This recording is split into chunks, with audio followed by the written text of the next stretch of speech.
सासू माँ बदल गई। कहानी उस घर की है जहाँ बहू और बेटी को एक माना जाता था, लेकिन फिर अरे शिखा बेटा, तू रसोई में क्यों घुसी रहती है? जा, रोटी मैं बना लूंगी। नहीं नहीं माँ जी, आप बैठिए, बस सारा खाना बन ही गया है। श्वेता को बोल देती हूँ, वो खाना लगा देगी सबका। सॉरी भाभी, मेरे पास वक्त नहीं है। माँ, मुझे पैसे देना, पार्लर जाना है। हाँ हाँ चली जाना, भाभी को भी ले जाना। वो भी जाने को बोल रही थी पार्लर, पर पहले ना मदद कर दे उसके खाना लगाने में। देख माँ, वो बहू है, उसे बहू रहने देना, इतना सर पर मत चढ़ा भाभी को। श्वेता, ज्यादा मत बोला कर। बहू और बेटी में कोई फर्क नहीं होता है। जा जाकर काम कर। ननद को माँ का भाभी से इस तरह प्यार करना बिल्कुल अच्छा नहीं लगता। वो बार बार किसी न किसी तरह माँ को भाभी के खिलाफ भड़काती रहती, लेकिन कोई फायदा ना होता। एक रोज, अरे बेटे किशन, जा बहू को कहीं घुमा कर ला, सारा दिन घर में काम करती रहती है। हाँ हाँ माँ, हम लोग जा रहे हैं ना गोवा। अच्छा जी, भाभी ने तो हमें बताया भी नहीं। वैसे तो सारी पंचायत करती है, ये गोवा वाली बात क्यों छुपा गई हमसे? अरे क्योंकि उसे खुद नहीं पता था बहन। मुझे टिकट सस्ती मिल रही थी तो मैंने बुक कर दिया। हाँ शिखा, पैकिंग कर ले, संडे हम जा रहे हैं गोवा। दोपहर में शिखा पैकिंग कर रही थी कि सास आ जाती है। ये क्या बहू, साड़ियाँ? अरे गोवा जा रही है घूमने या फिर शादी में मायके हैं? माँ जी, ऐसा कुछ है ही नहीं, समझ में नहीं आ रहा क्या रखूं कपड़े में। अरे तेरी और श्वेता की साइज तो एक ही है, उसके कुछ मॉडर्न कपड़े ले ले, आकर लौटा देना। हाँ माँ जी, ये ठीक रहेगा। शिखा श्वेता के पास जाती है और उससे कपड़े मांगती है। ना जी ना, मैं अपने कपड़े ना दूं, वैसे भी फैल जाएंगे मेरे कपड़े, बहुत महंगे वाले हैं। शिखा मुंह लटकाकर कमरे में आ जाती है तो सास कहती है, चल तैयार हो जा, तुझे मैं शॉपिंग करा कर लाती हूँ गोवा की। बस फिर क्या था, सास बहू निकल जाते हैं मार्केट और एक से बढ़कर एक ड्रेस खरीद कर घर आते हैं। पहले बता देती कि नए कपड़े दिलाने वाली है भाभी को, तो मैं अपने ही दे देती ना भाभी को, मुझे दिला देती नए कपड़े। देख श्वेता, परिवार का मतलब सबके साथ रहना होता है, ना कि सिर्फ अपना सोचना। वैसे भी तुझे अच्छे संस्कार सीखने चाहिए। और रही बात कपड़ों की, तो शिखा, आज से घर पर भी तू मॉडर्न कपड़े ही पहनेगी। कोई जरूरत नहीं है ये साड़ी वाड़ी लपेटने की।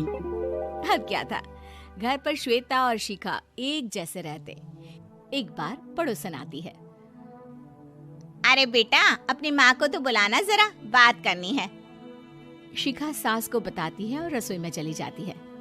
ये आपकी बेटी बहुत बड़ी हो गई है, इसके लिए एक रिश्ता है, कहो तो बता दूं।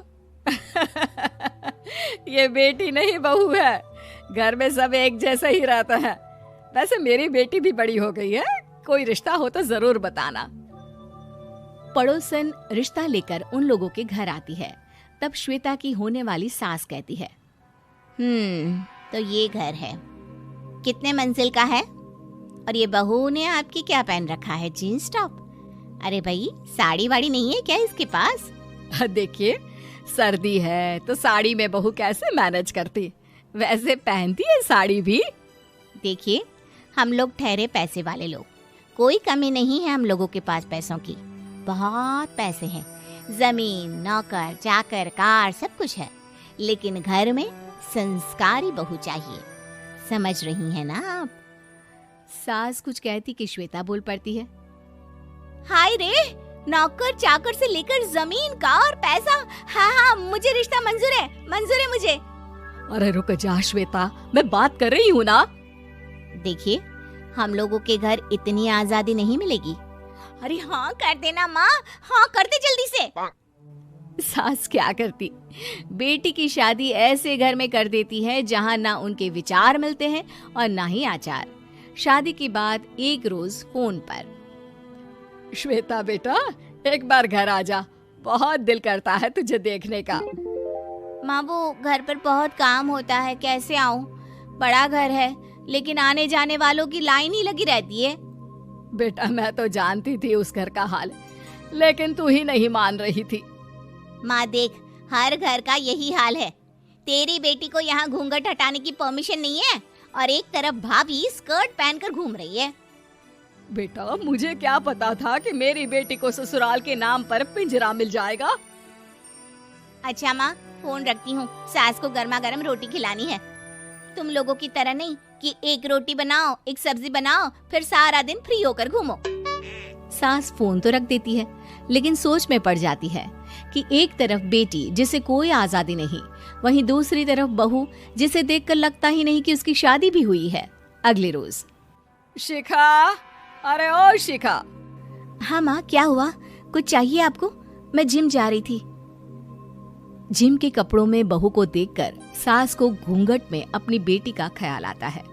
देख बहू, घर में बहू की तरह रहा कर। इतने टाइट कपड़े पहनकर जिम जाना पसंद नहीं मुझे। जा जाकर रोटी बना। रोटी? माँ अभी तो शाम की 6 बजे हैं, इस वक्त रोटी?